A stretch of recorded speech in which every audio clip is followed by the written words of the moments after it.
The situation in Ukraine is bad and getting worse. The Kremlin says the crisis may further aggravate unless the West provides guarantees on non-enlargement of NATO. The current talks between the United States and Russia do not seem quite as successful, with a full-scale war in Eastern Europe remaining one of the possibilities. I'm Rusif Husseinov, and today I'm talking to Dr. Andreas Umland, one of the most prominent Ukraine experts, about the current Ukraine crisis. Dear Dr. Umland, thank you for accepting my invitation request. Thanks for having me. Thank you very much. Right now, the international community has its focus on Ukraine, as this nation in Eastern Europe has become headlines again. This time, the situation seems more serious than ever. What is the motivation behind the Kremlin's ultimatum to the West, which is obviously unacceptable for the Western countries? Do you think the Russian elites are ready to bear all the costs of the total rupture with the West, or a full-scale war in Eastern Europe? Well, that is everybody's question. What is the exact reason for this? And we can only speculate about this. The leadership of Russia comes to a large degree out of the former Soviet special services, the KGB. So they are very secretive about their internal workings and their motives. And often what we hear in public from them may be just a manipulation and not actually a revelation about what they really think. So what we can only speculate here is whether either domestic factors or foreign factors are prominent here. And I'm not sure, actually. So there's one line of argument which says that the political regime in Russia is encountering more and more domestic issues, that it's becoming less legitimate, and that the old social contract between Putin and the people has broken down, that the economy is on paper growing, but that this economic growth does not translate into social improvements for the people. Since 2014, many have instead experienced a decline of their disposable income, of their purchasing power, and that the so-called Crimea consensus, which renewed in 2014 the legitimacy of the regime, has now basically evaporated. And that's why now Putin is looking for some new legitimation mode for a new social contract, and that may be related then to this idea that Russia is in a sort of eternal conflict with the West, and that somehow a war with Ukraine is a solution to that. That is one line of argument. The other line of argument is rather related to international relations.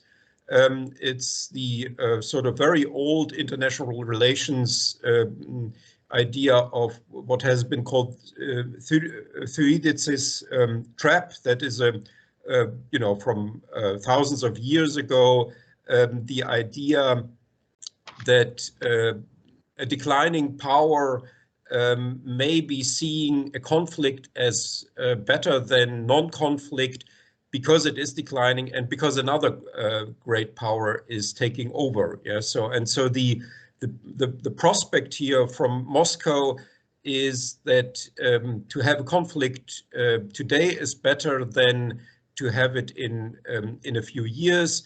And this is sort of the last chance for Russia to still gain something, because basically time works against Russia. There's also an argument here that Ukraine is certainly not developing as successful as one would hope.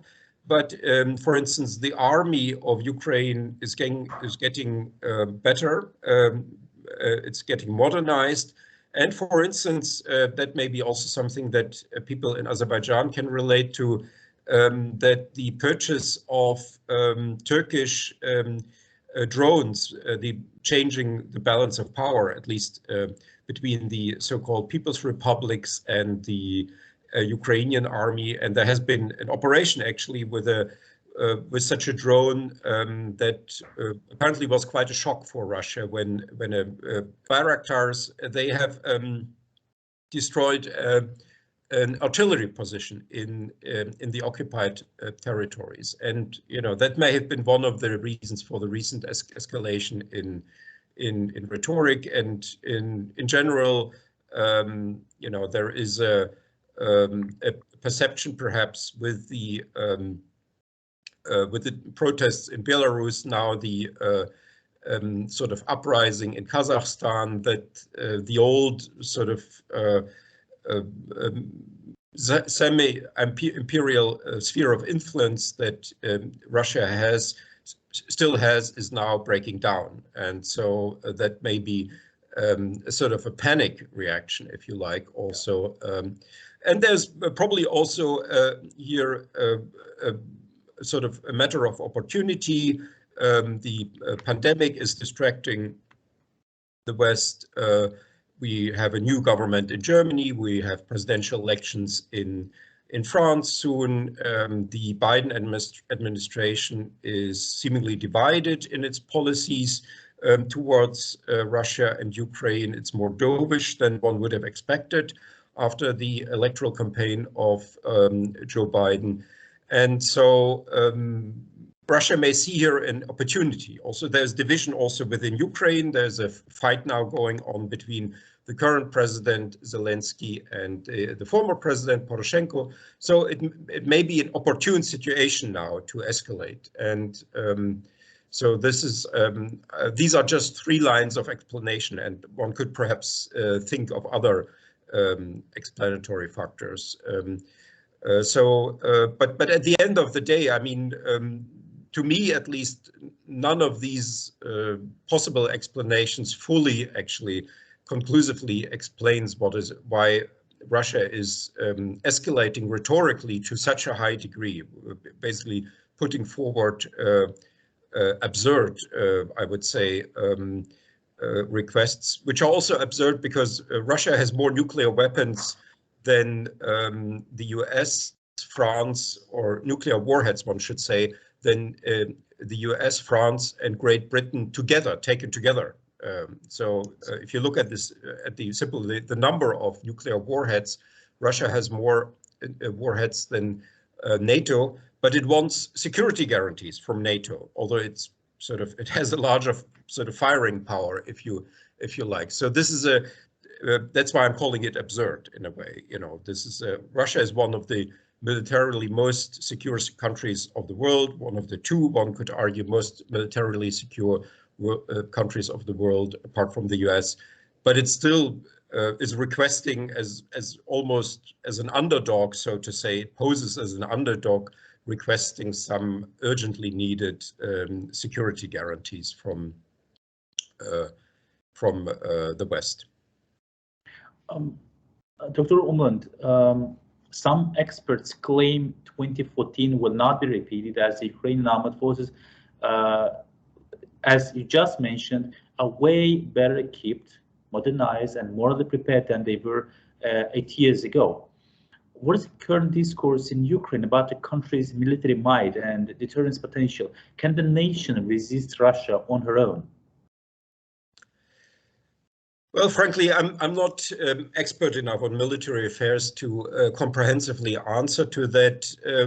The army has certainly improved, and as I mentioned, the improvement of the army and acquiring new technologies, getting from Turkey, from the West, novel means and so on, plays a role. But I still have my doubts that this would really be the Ukrainian army could really resist a Russian attack. It would be more difficult, of course, for Russia to occupy here additional territory. That would be logistically very difficult, and it would be also militarily very difficult. But still, if we consider that Russia has not yet used against Ukraine its air power, its missiles, rockets, and so on. So I think it would be a very unequal fight.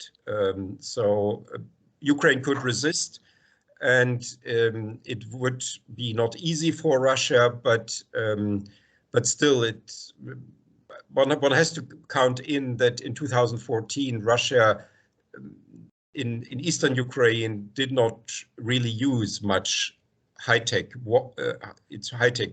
weapons, except, for instance, the Buk anti-aircraft installation that shot down the Malaysian airliner on 17th of July 2014. So there was some select usage of high-tech Russian weapons also in 2014, but that was the exception rather than the rule. If now Russia would, on a large scale, use its most modern weapons, then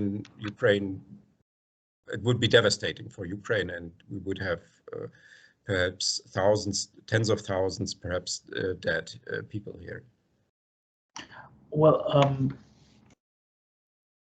currently the negotiations between the West, the United States and its NATO allies on the one side and Russia on the other are still going on, albeit no tangible results have appeared yet. How do you think? Should we expect a new Yalta, a new division of sphere of influences on the European continent, or do you think the West will be able to somehow harshly respond to Moscow's expansionist policies and threats? Yes, a new Yalta is basically what Putin wants. It's, maybe the best formula actually to use.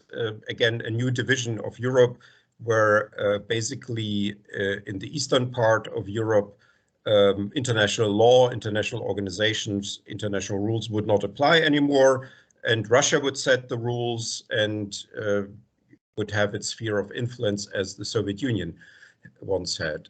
Maybe not in the same way, of course. It would be a different sort of empire, but it would still be a neo-imperial design.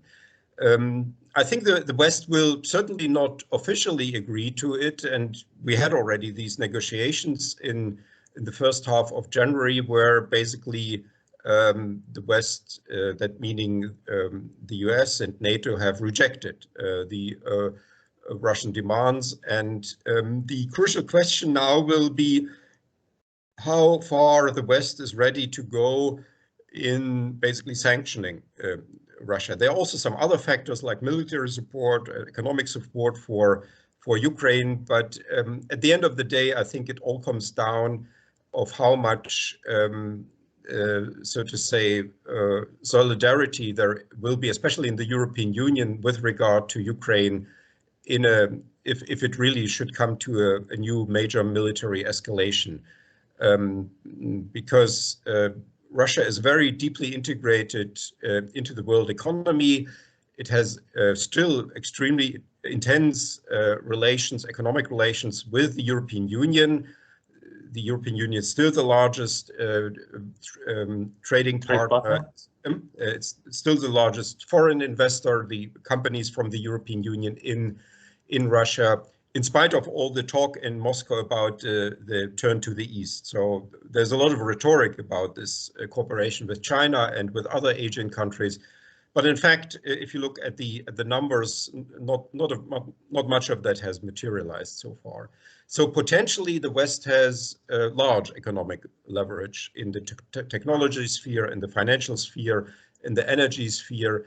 So, but the question will be how far the West will be willing to use this leverage that it does have, and how much it will be at the end of the day also ready to sacrifice its own economic interests in this confrontation. So that is, to me, frankly, an open question. The particularly problematic issue here is the European Union and its operation, in that the major sanctions decisions have to be taken by consensus in the European Union. So all 27 member states of the European Union would have to agree to new sanctions, and that is to me an open question whether you can actually get these 27 countries on board.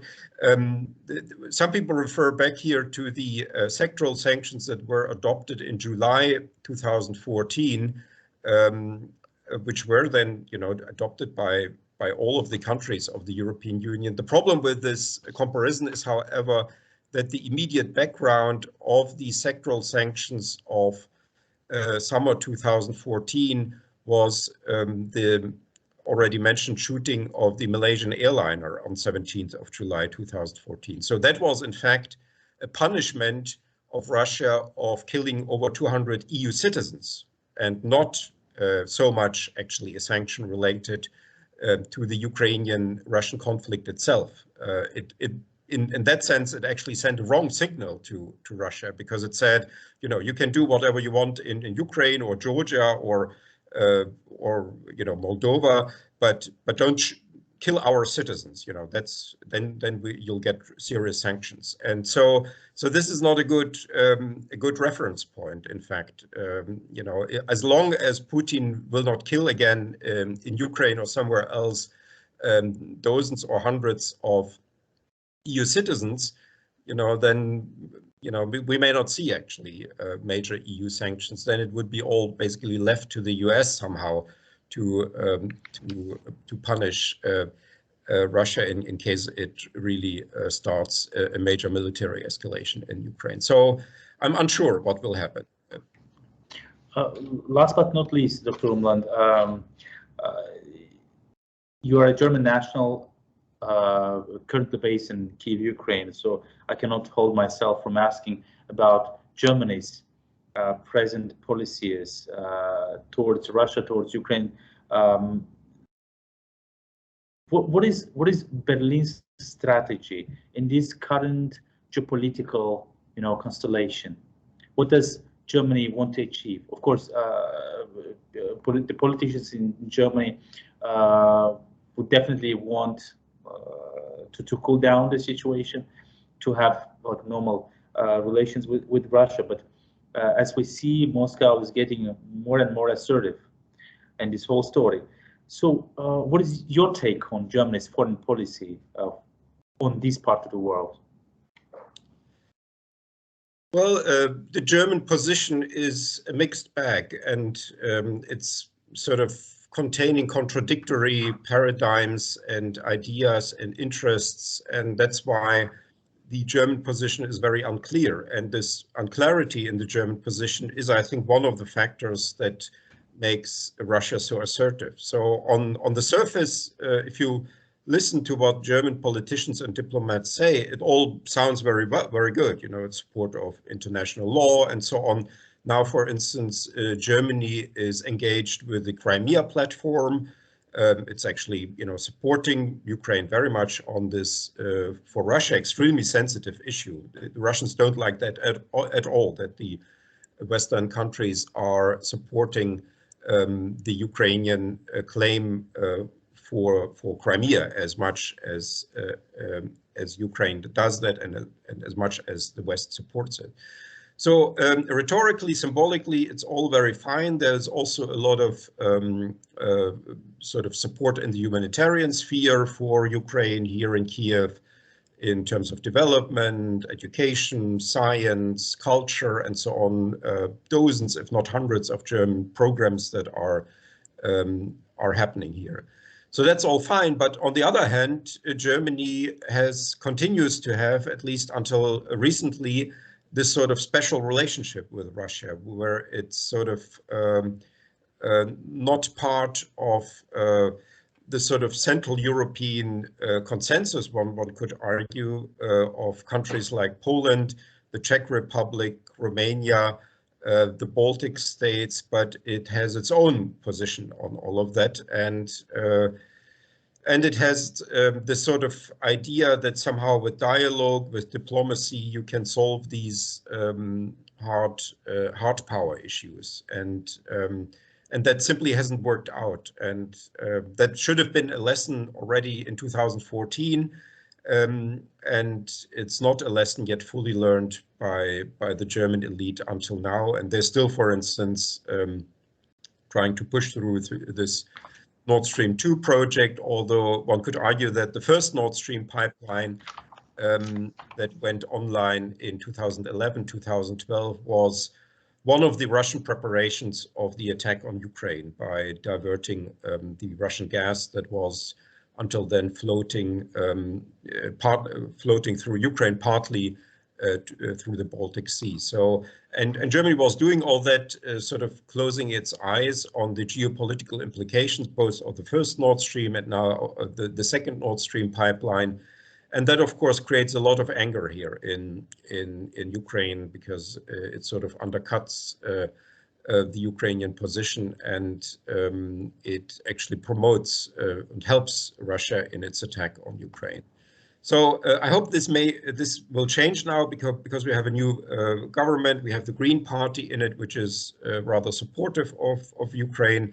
But still, the chancellor comes from the Social Democratic Party, which has been promoting this sort of, I would say, misunderstood policy towards Russia for the last years. And I'm not yet sure which German policy towards Russia and Ukraine we will get in the next months.